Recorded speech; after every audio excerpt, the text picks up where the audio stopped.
Un éleveur qui fait la queue au resto du cœur. Ça paraît fou, non? Pourtant, c'est ce qui est arrivé à Olivier, une rencontre qui m'a particulièrement marqué. Comment un homme qui est 2 pieds dans le système industriel et qui génère 400 000 € de chiffre d'affaires peut en arriver là? Tout commence quand Olivier reprend la ferme de son père dans les années 90. Il faisait du porc et ça lui va très bien parce que, comme il me dit, le cochon, c'est mathématique. Alors il investit et il passe de 70 à 200 truies, accumulant au passage 450 000 € de dettes. Sauf qu'au début des années 2000, il y a les Pays-Bas, le Danemark, l'Espagne qui se mettent à construire des exploitations de 600, 800, 1000 truies qui inondent le marché et font couler les prix. Olivier peut pas lutter et déjà en 2003, il lui manque 180 000 € pour être à l'équilibre. Alors il demande de l'aide à sa coopérative qui accepte de lui prêter de l'argent à un taux d'intérêt énorme de 13% qu'il n'arrive malheureusement pas à rembourser et il se retrouve déjà avec 650 000 € de dette et un déficit annuel de 25 000 €. C'est un peu la panique, alors une table ronde s'organise avec les banques, la chambre d'agriculture, le comptable, la coopérative. Tout le monde reconnaît qu'Olivier est un très bon éleveur, c'est pas le problème.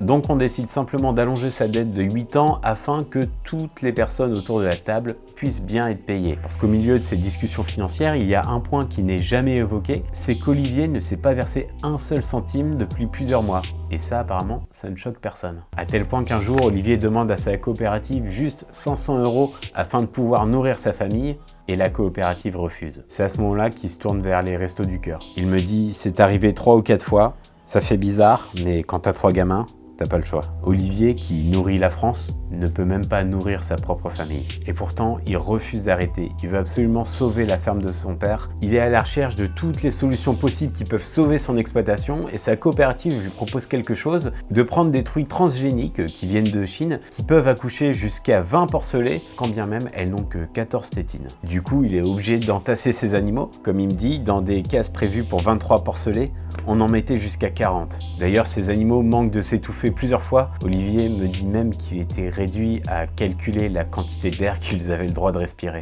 Cette truie mutante, c'est une catastrophe, alors on lui fait une ultime proposition, faire racheter sa ferme par un industriel et passer de 200 truies à 480. En gros, il n'arrive plus à respirer et on lui demande de courir 2 fois plus vite. En 2016, son cardiologue l'arrête, il lui dit « Si tu continues comme ça, dans 3 ans, c'est fini pour toi ». C'est un électrochoc, Olivier retrouve la raison et il liquide sa société. Cette histoire, c'est celle de beaucoup d'autres, c'est l'histoire d'un système qui pousse nos agriculteurs à produire toujours plus au mépris de leur dignité et de celle de leurs animaux. Des personnes comme Olivier, j'en ai rencontré des dizaines et ils sont tous dans mon livre enquête, Le sens du bétail.